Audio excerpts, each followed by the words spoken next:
You're listening to Comic Reflections, episode 257. I'm your host, Nicholas Prom. And I'm Jeff Barnhart, a piece of lifeless flotsam. Comic Reflections is brought to you by The Outhouse. You can find our show and other nifty content at theouthousers.com. And if you enjoy this program, please subscribe to us on either iTunes or Stitcher. Jeff, we got a double dose of Marvel Comics goodness today. The first issue of which we're going to talk about Doctor Strange, number 174, cover dated November of 1968. And according to Mike's Amazing World of Comics, it hit the stands on August 1st, 1968. Oh, yeah. I was 6 years old. Yeah. Cover art is penciled by Gene Colan and inked by Tom Palmer. And the story in this issue is called The Power and the Pendulum, written by rascally Roy Thomas, penciled by Gene Colan, and inked by Tom Palmer. Yeah, I thought this was in the 70s. I didn't even look at the date. Right. Well, I mean, it's the popped collars that makes you think that. Yeah. Okay. It really is. One thing I want to note, 1968 or sometime in 67 is when Marvel Comics, their crappy distribution deal that was tied to DC, limiting the amount of titles they could do, ended. And then they can put out however many they want. So 174, when Strange Tales ended, this carried on the numbering. So this isn't like 174 issues of Doctor Strange. Okay. But that was great because Doctor Strange got his own book, S.H.I.E.L.D. got their own book, Cap and Iron Man's books split up and got their own books, Hulk got his own book again, Namor got his own book again. So yeah, cool. It was a boom time for Marvel. But anyway, yes, let's talk about this story. Power and the Pendulum is kind of take off on Poe's The Pit and the Pendulum. Sure. I gotta say, I love Gene Colan. He's my he's my Doctor Strange artist. I like the Ditko stuff, but I just enjoy Gene. And Tom Palmer is one of the best inkers in the biz, and I feel like Gene can be hit or miss depending on the inker, and Palmer really adds a lot to it. It kind of adds a lot of nice detail. It's definitely a beautiful comic. Yeah, it's almost as good a pairing as like when Wally Wood would ink Gil Kane. I think it's that caliber of beautiful stuff. Okay. So, all right, we start. Doctor Strange is deep in thought, and at the Sanctum Sanctorum. Yeah, and this takes off his girl Clea, who he rescued from the dread Dormammu. Yes, and I love that it's the dread Dormammu, not the dreaded Dormammu. Yeah, like he is dread. Yeah, and she's all, he never thinks about me, and then he speaks up, says, "Whoa, what are we going to do with you? I think we should hide you on Earth." And she's, "Oh, he was thinking about me all the time." Yeah, because she can't go back to the Dark Dimension because of he defeated Dormammu and all that stuff, and she betrayed Dormammu so that Steven could beat him and stuff. Yeah. So it's weird though because that's his girlfriend. I was wondering because he's finding a place for her to live, and I'm like, why doesn't she stay at his place? Oh, I realized that still at this time it's not appropriate for an unmarried man and woman to live together. I should have told me this was in the 70s. Well, and Doctor Strange, he's a middle-aged man at this point, so he's thinking in those old kind of terms. I was like, why don't she crash at his place? But yeah, he gets her an apartment, and Wong goes and buys her clothes. I like his manservant Wong a lot. What do you think of the new preview? The new trailer, the movie trailer? Yeah, it's pretty cool. I'm gonna go see it. This trailer hasn't blown me away. Yeah, I love Benedict, and he's great. Back. And he's been ill-used a couple times, but even then, he still is good. Yeah. One thing I thought was weird is a lot of people were taken by surprise that he's doing an American accent, and we've never heard. At least in the things I've seen him in, he hasn't done one. And when they show him with the beard, because he's on his travel to the Orient or whatever, the beard and that American accent, he looks and sounds like Dennis Quaid in Enemy Mine. Interesting. Do you remember that movie? Yes. It's wonderful. Not a bad movie at all. It's one of my favorites of all time. Lou Gossett Jr. as the alien. As the Drac, Yeah, I don't know. I was surprised. I wonder if we'll see it in the actual film. Doctor Strange is always, and he does it this time. Spoiler alert! But goes into some astral realm. Yeah. And I didn't see anything there, but that'd be interesting to see if they can do that in the movie. You can do anything in a movie now, so yeah. Yeah, which is good and bad. So. Yeah. So Enchilada, unpronounceable name guy, plays Baron Mordo in the movie. Mm-hmm. But I've heard that he's not the main adversary, the main villain. So I'm like, oh, please, can we have Dormammu? That would be the raddest. Yeah, that'd be cool. So anyway. Okay. All right, so Strange has got a girl, and he's got another girl mooning for him. That's right, because Doctor Strange, he's got hoes in different area codes. Victoria Bentley. Yeah. I don't know who she is. I've never seen her before. She doesn't ring any bells for me. She really comes across like Victoria Winters from Dark Shadows. The character. I wonder. Okay. Well, could be. I think Dark Shadows was on the air in '68. I think that's about right then. So. Yeah, so it could be, especially because they go in this story. They go to a castle in England or whatever, and there's some things. It just reminds me of all the openings of Dark Shadows, where they would show the crashing waves on the seashore, and you see Collins Manor or whatever it was called, and they would open with a diary entry from her. Like, my name is Victoria Winters, and blah blah blah. Yeah, love that show. Oh man, the movie was disappointing. The recent movie? Yeah. Oh, yeah. That's too bad. It looked like a piece of crap, and I just had no interest in seeing it. It could have been great, but they didn't do it right. So, I like the movie from the 70s. I've not seen They that. actually did two of them, but yeah. Anyway. So, he takes Clea. Doctor Strange does. And he walks down the street. and these hippies... filthy hippies go after them, and then he says, man, look at that crazy duds. And then this car pulls up and starts insulting Clea. Yeah. And she makes the car disappear. Everybody, the hippies and the people in the car, think that she's a witch, and then they start trying to stone her and kill her. And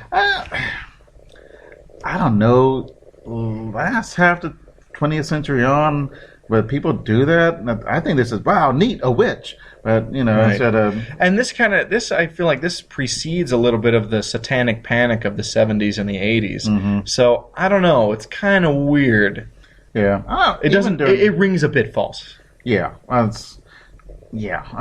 don't know. I'd be, wow, cool. And I've known a few witches, and they never did any magic. Man. So they must have been real witches. Right. But, yeah, they're perfectly nice people. So sure. Okay, so Doctor Strange fixes everything, brings back the car, and his little note and yeah, we fixed it. We bought back the car, cleaning up its own. Yeah, so, an editor's note from Leave No Loose Ends Stan or something like that. Yeah, but I thought that was cute. Yeah. So she is happy in her new place. And so he takes, he gets a telegram, which is, I guess there's two things that'll never happen to me. I'll never go to an astral plane, and I'll never get a telegram. Right. And yeah, telegrams, is that even a thing anymore? I think the last one was 10 years ago. They sent the very last one. Like, they do not telegraph anything anymore? Right. Wow. No, you cannot get a telegram. It just doesn't happen anymore. Right. Okay. Too bad. I mean, it's kind of cool, but Sherlock Holmes is always sending telegrams and all. I used to love watching old movies, and people get sent a telegram with important news. Yeah, that's kind of cool. And yesterday, Memorial Day, and people had actual telegrams. We were sorry to say your son was lost, and in the Bermuda Triangle. Well, they were saying France in 1944. Okay. So, but so they're in their new place, and Clea says, "I want to try this Earth custom I have seen," and she kisses him, which is interesting. And I've seen this before. It's a familiar trope. Let's try this Earth custom. Yeah. They don't know about... And it's not a universal thing. I think that... and kissing wasn't romantic until the 17th century, maybe. Huh. And it was people kiss each other's greetings, Sure. and which is interesting. so, Sure. so, unfortunately, no, Victoria doesn't see it. Okay. But yay, because she is really jealous of Clea. Right. I think Victoria is getting written out of the book in this issue, basically. Yeah. So they go to this Lord Necron. Gee, I wonder if he's evil. Right? He's got a vague problem he needs Doctor Strange for, and so he summons it. Was like, would you really just follow a telegram to a weird invitation out of nowhere?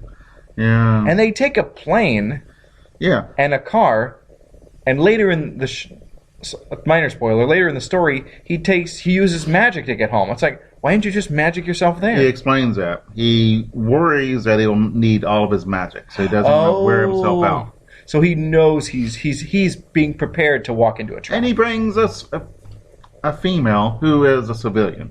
Right. And she would have had magic that'd be different. Clea Yeah. would be, but Victoria, she doesn't do anything. Yeah. She just a victim. So they go to a castle, and what? They never. I guess what else do you expect? Split level, Lord Necron lives in a castle. and that's pretty nice. And Victoria drinks, and then they eat and drink, and Victoria drinks and just passes out. But Doctor Strange doesn't touch anything. Right. But So he didn't have to get the antidote to the poison you just drank. No, what's that from? From Indiana Jones and the Temple of Doom. It's like the Oh. opening scene. Oh, that's been a From long that time. club. Yeah. Yeah, but he is doesn't matter because he's by going to the castle he is hit by a spell and he cannot do any spells. Right. So then they go and Necron explains his whole evil plan. he is talking to Satanish. Yes. And it says, "I want immortality." And Satanish says, "Okay, so you need to learn how to do stuff and train, and then exactly a year from now, you must bring me another mortal mystic To take replace you." for your soul to take place, so you can take who'll agree, and to take your place or whatever. Otherwise, your soul is mine, and I'll torture you and stuff forever. Okay, dumb. I wouldn't go for that. No. But I wouldn't be trying to talk to the devil. Yeah, no You're right. thanks. Yeah, Satanish is one of several stand-ins for the devil that Marvel has. We remember Mephisto quite a bit, Yeah. but Satanish is around too. Yeah. So, Doctor Strange is in trouble. He's sent to an astral plane. Of course, of mystical stuff. Yeah. This is pretty. It's Oh beautiful. yeah, it's great. And he gets attacked by a pendulum. I didn't like how they drew this. I Yeah, it was trying to kinda figure weird. out. I wasn't reading in good light, and I couldn't. I didn't see the pendulum. So now it's a little bit more obvious, but You're not reading in good light. That's terrible, Jeff. yeah, no. I think a pendulum is a movie thing. It's not or a book thing, but it's not in comic books. It's not as good. It's not as dramatic, but I guess I had to put a pendulum in because I wanted if the title came first, the power in the pendulum, and so let's put a pendulum in it. So, but I don't know. He fixes that. He destroys the pendulum, and it turns into liquid fire. And he's standing on a clock, and the liquid fire destroys the clock. So he sinks down into the lower depths of the astral plane. Yeah. And he's trying to fight, so Lord Necron he's monologuing again and saying how great he is. Yeah, and he's using all his magic and everything. So Doctor Strange has a great plan. He uses the amulet of Agamotto, Yes. and It speeds up time. which I thought was a cool trick. Yeah, because it didn't give Necron enough time to get Strange to take his place. So the time ran out, Satanish comes to collect his soul, And then he, yeah. Yeah. And that is pretty cool. Although, if I was Necron, I would have given myself more leeway than an hour. Yeah, it's pretty dumb, but the overconfidence of supervillainy, it's like, come on, it's one of the most common tropes in comics. And it's usually the most entertaining, so. Yeah. Hmm. So, yeah. Oh, and I love when Satanish is chastising Lord Necron for, like, questioning him. He's like, wait, I had more time. You dare to blah, blah, blah, you know. I love that stuff. And for your punishment shall be increased 100-fold. Yikes. Bummer. Bummer. So anyway, Doctor Strange goes back to America, leaves Victoria conveniently. Yeah. And, oh, hey, there's a cool house set we want to talk about, too. Right. 2 more triumphs from Marvel. It's Avengers Annual number 2. With the current Avengers versus the old Avengers. I haven't read that issue. I'm sure it's like robots or something, but on the cover it's Avengers versus Avenger. The fact that you see Giant Man fighting Giant Man should be a giveaway that, oh wait, something is awry there. Yeah. Yeah, and also with Hulk Annual number 1? Yeah. Mm-hmm. Yep, and it's Steranko at least does the cover, and it's the Hulk against the Inhumans. Yeah, I love that image. Yeah, I've never read that. I should. Yeah, it's the Hulk. He's bent over like Atlas, and he's got Hulk spelled out in stone, and he's like carrying it. I love that. That's such a great image. Yeah, it is. Really, one of the most iconic Hulk images that you'll see. Yeah, it's pretty cool. Yeah, I'm not sure it's iconic. It's just really. Well, I've really seen cool. the cover a lot. So have you? Yeah. Oh, okay. I have not. So all right. Yeah. Well, pretty cool. I like Doctor Strange. It's not my favorite. A little bit of magic goes a long way. Yeah. I don't understand the, there are no man rules. has an hour to get back in the water, and right. I don't know his. But magic, the limitations are just whatever you make them, and it's a little too wishy-washy. So I can understand. It's frustrating for me as well. But so like it, but I'm just quibbling. Okay, we're gonna take a quick promotional break.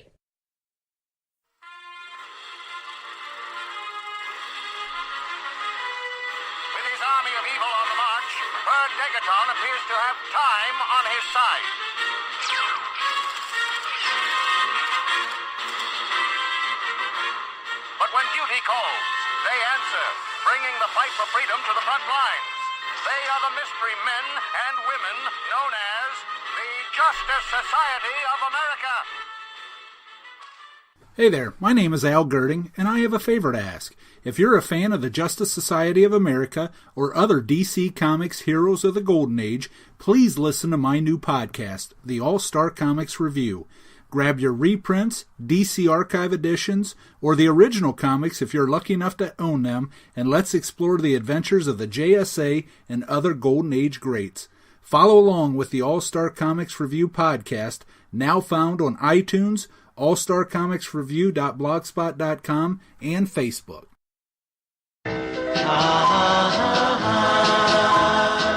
The Lonely Hearts Romance Comics Podcast, in which 4 guys talk about romance comics and about romances in comics, with Siskoid. We're all French Canadians here. Marty. In horror comics, there's often like this little, romance tinge, I guess. Okay. Bass. We just turned on him. And yours truly, Fern. I'm very aroused. Featuring the overproduced wonder that is romance comics theater every episode. Dan, I knew it couldn't last from the first day you eyeballed me when I reported to work. It wouldn't matter if I washed in laundry soap and came to work in a burlap sack. I'd turn you on. And you have the same effect on me. I do? The Lonely Hearts Romance Comics Podcast, available at lonelyheartspodcast.wordpress.com and on iTunes. We've had a comic book romance. And we're back. And now Jeff and I, we're going to talk about Iron Man number 9, cover dated January of 1969. And according to Mike's Amazing World of Comics, that's how that goes, it hit the stands on or around October 3rd of 1968. And the cover art was penciled by George Tuska and John Romita, with some alterations by Marie Severin, and inked by Johnny Craig, John Romita, and Marie Severin.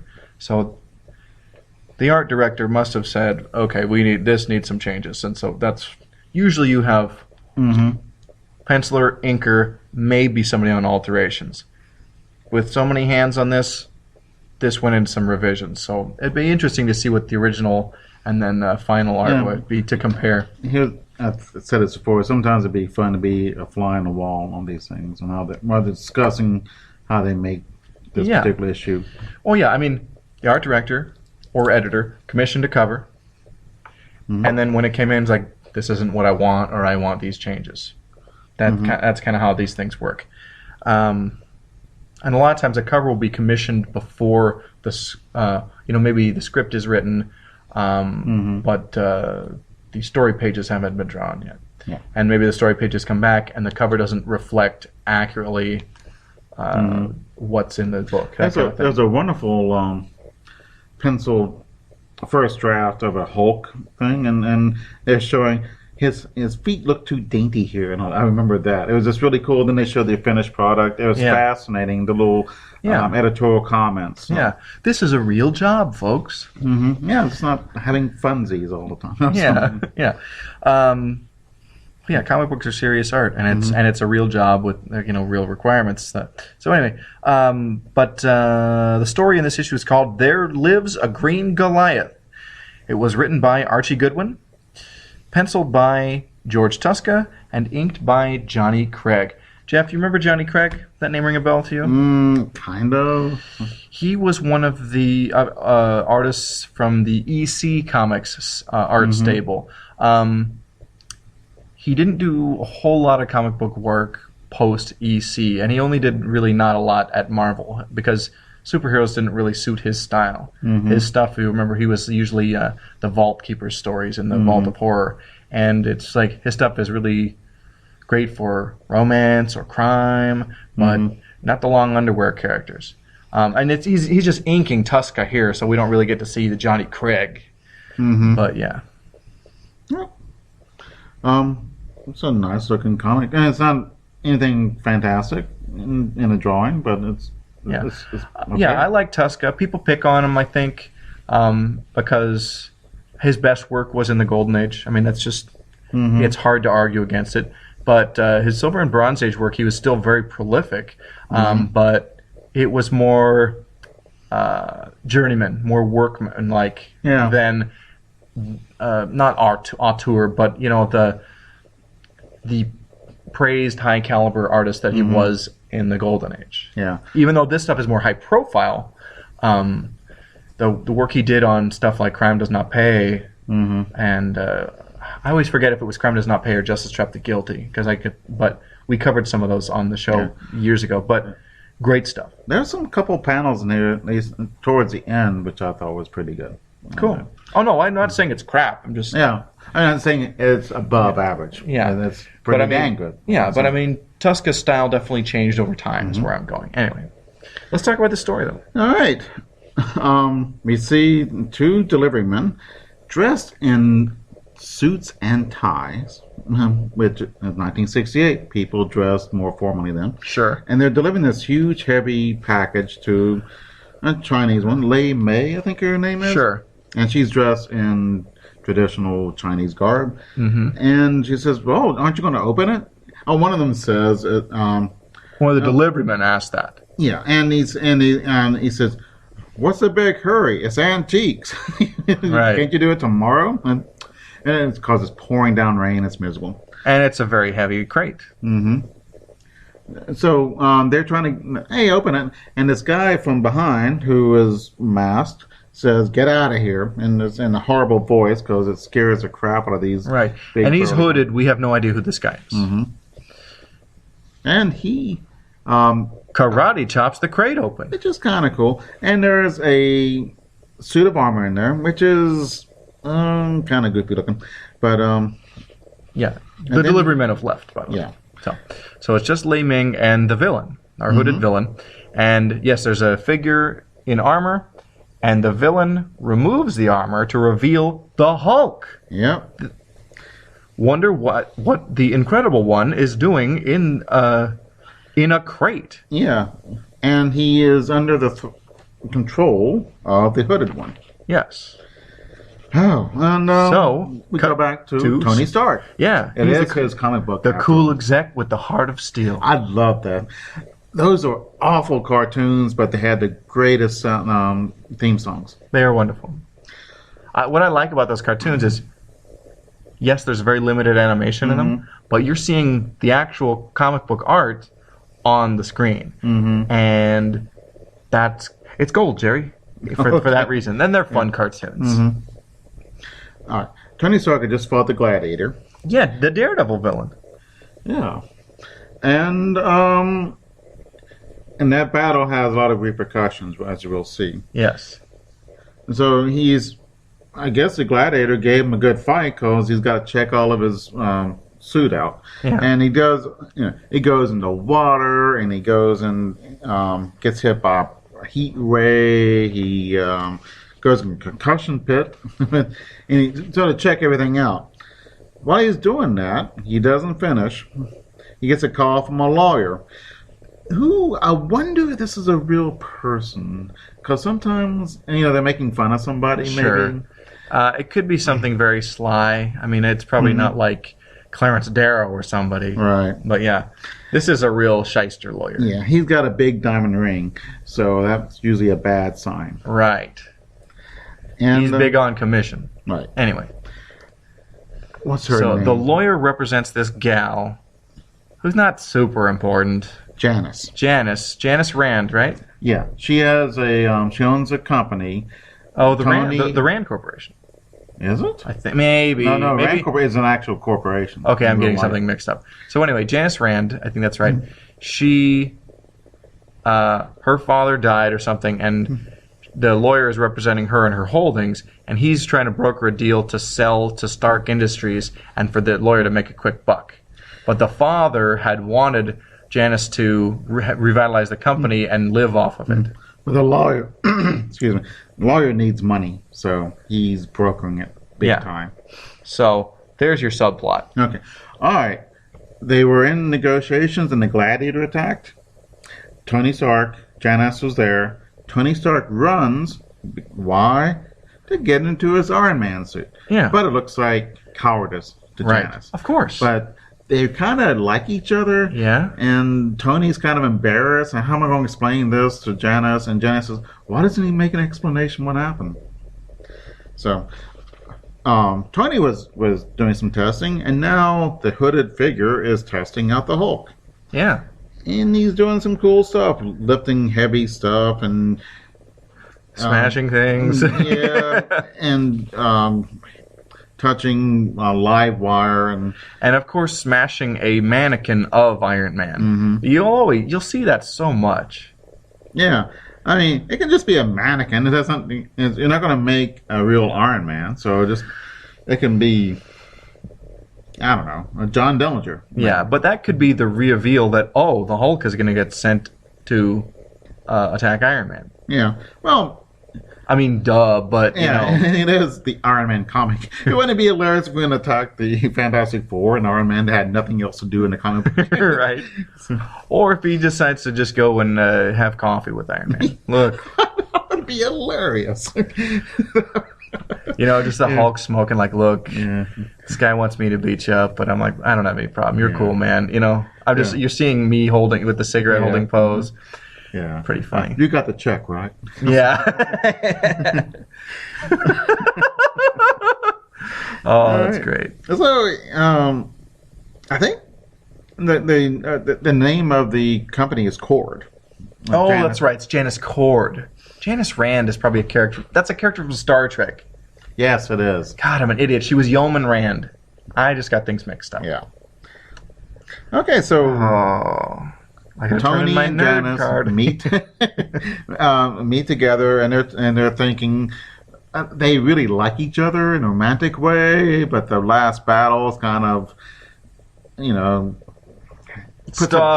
difficulties. And then here comes a big difficulty, and the Hulk finds them quickly and starts fighting. He throws the lawyer into the water bottle, which is cool. The drink, the water fountain, water yeah. cooler, whatever. Mm-hmm. Which is humorous, yes. Yeah. And Hulk just starts smashing. And he takes Janice and runs off with her. Yeah. Iron Man gets into Tony gets into the Iron Man suit and chases after him. Yeah. And man, we have fight and fight. Oh man, pages and pages of fighting in the mighty Marvel manner. Yeah, it's pretty cool. Yeah. I thought Hulk would be stronger than this. One punch should knock out Iron Man. Well, it's comics. It just depends on the writer. Yeah, and in the movie he gets the Hulk outfit. The Hulk Buster armor. Yeah. Well, this is years before that. I know. I mean, decades even before that would be invented. But yeah. But this is a great fight that goes on for a while. Iron Man tries to reason with the Hulk to no avail. Yeah. I wonder if there's a chart in Marvel and DC of the relative strengths of people. It kind of ought to be, Spider-Man stronger than Spider-Woman or something like this. And so if these people ever fight. I mean, I'm sure there are files in editorial and things. And also, just like after years and years of story, you have a general sense of who is, more, generally stronger and so on. Yeah. But, I think that, the Hulk and the Thing are the strongest people in Marvel. But the Silver Surfer is actually probably as strong as the Hulk.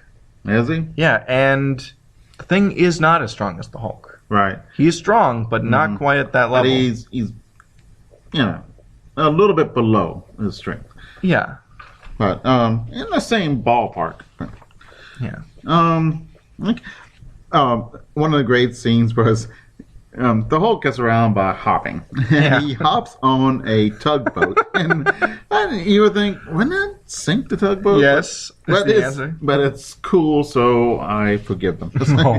I'm sure they makes them sleep better at night. Yeah, you're very gracious. Thank you, Jeff. And then another Hulk is... they go into a black powder room, and Hulk is laying down one of those little lines of black powder like in the movies. Yeah. And Tony is saying, no, it doesn't sound like the Hulk I know. Yeah. And, oh man, Zok. I like. Yeah, there's so much fighting. This is, if you just want fights, this is a great issue. Indeed. Wong. But I love they have powder on the powder kegs and the little flame, and I love how they drew that. And it's just brilliant yellow with a core of red. And well, it's showing like that's what black powder looks like, the flash of the powder as it burns. It's great. I know. There's some really cool stuff in there. And Iron Man gets blown up, but he survives. Right. In case you were wondering. Oh, okay. So then Hulk takes her out to... Oh, Janice. And he still has Janice. And they go into an electrical company. The electric company? Yeah, I used to watch that when I was a kid. I did not sing the correct melody of that, but anyway. Yeah. Mm-hmm. Oh, well. The electric company. I don't know, something like that. Yeah. Wasn't Easy Reader on that? Yeah, and it was Morgan Freeman. Yes. Yeah. I remember the Electric Company magazine. We had a bunch of old copies of that in my elementary school library, and I loved it because it had like Spider-Man comic stories in them. Ooh. Yeah. I think I've read one of those. Yeah, they're pretty fun. I mean, they're not newsstand quality. They're not Marvel canon or anything, and they're just kind of short. They're like about the quality of the Marvel Spidey Super Stories, which was a comic that Marvel put out that was partnered with the Electric Company. Okay, yeah. But better than the Hostess commercials. A little. Yeah. Although I love those. They are fun. Yeah. All right, we have a nice montage of people punching each other. Yeah, well, just Iron Man and the Hulk. It's really great. This is just a blockbuster battle issue, which they probably marketed as such. Yep. And the Hulk flies against Iron Man, knocks him down, and then falls into electrical, what is it called? A dynamo or something. Dynamo, that's it. I don't like it when they have to show an arrow to show which way it's going. The panels? Yeah. You don't like that? I don't like. I appreciate the arrow, but I don't like it when they do that. Then it's just, oh, what's going on? Oh, the arrow is here. It kind of breaks. Here's the thing: if it's just the 6 to 9 panel square grid, that can get kind of boring. And at this time, we're experimenting with different ways of doing a panel layout that's a little more exciting. And so the arrow helps to make up for what could be a confusing read. Yeah. Okay. So anyway, the Hulk climbs out of the dynamo, and it's revealed he was a robot all along. It wasn't the real Hulk. Yeah. Oh, this actually freaked me out. Yeah? I was actually surprised, and happily so. This was Yay. cool. And he looks cool and awful. You know, as in it looks really run down, but it's a cool panel, and so it's the best thing of the whole comic book, I think. And he dies. Yeah. Now we are watching this through the TV. The hooded one is watching this, and he figures out that Tony Stark is Iron Man Because he was watching the whole time, because he was watching through the robot, and he realized that, wait, as soon as Tony Stark was in danger, Iron Man immediately shows up. Of course, that's it. And not only do we have that, but who is our villain is revealed as... the Mandarin. Yeah! Yep. And so, what a good issue. Yeah, it was. We have done, the last few times, we have done 3 issues of secret identity problems. Have we now? Yeah. Superboy Yeah. loses its, becomes Super Clark. Yeah. And then Superman does the same thing. Sure. And now we have this. We were talking about secret identities and then how I think secret identities is fun. I think it's fun when they don't use them, like the Fantastic Four. Yeah. And I thought it was really fun in the Iron Man movie where it's, oh, I'm Iron Man, which is a wonderful scene. Yeah, and I've talked about it before, but in the Marvel Cinematic Universe, they've essentially done away with the concept of secret identities. They don't want to bother with it, and so that plot thread of trying to keep a secret identity is thrown to the wayside so we can get going, just keep moving, because these are not standalone franchises. They are one franchise that we want to focus on driving the next story. Yeah. Rather than mind tropes that have been done a million times. Mm-hmm. And yeah, I think it's a good move. Let's see, how many people is in Avengers? 5? The 6? More than that. No, and in the movies. In the movies, total? I mean, in the first movie, it's... In the first Avengers movie, Yeah. there's 6 of them. So if you did secret identities, there'd be 12. Well, there is one secret identity, and that's Bruce Banner. But that's No, I don't even think that's secret. It's not to S.H.I.E.L.D., but I think it might be to the world. I don't know. I don't know if the world at large knows the Banner is the Hulk. But it's never overtly stated whether they do or don't. Right. So. And it's never a big issue. Right. S.H.I.E.L.D. knows that's what's important. But I do like secret identities. I think. Oh yeah, especially in comics, they're fun. Yeah, that's fun anywhere. It's back to the Scarlet Pimpernel is sort of this, it's a weak person, and then he's really a superhero. Right. And it's it's a fun trope of comics, and it's interesting when they do it. And this is an interesting way to find out, although it's not definitive, I don't think, but it Iron Man comes up so quickly. He's got to be he's got to be Tony Stark. Right. Actually, Tony should have somebody dressed up in an Iron Man outfit. Or he should have an Iron Man robot that is constantly his companion that can be like, oh, this is my bodyguard. And then when there's real danger, get the robot out of there and jump into action as Iron Man. And in the confusion, it can be like, oh, here comes Iron Man to save his butt. Where's Mr. Stark? Oh, he must have run away. That kind of thing. Yeah. People talk about Superman and Clark Kent and all that, but regular people will probably not notice.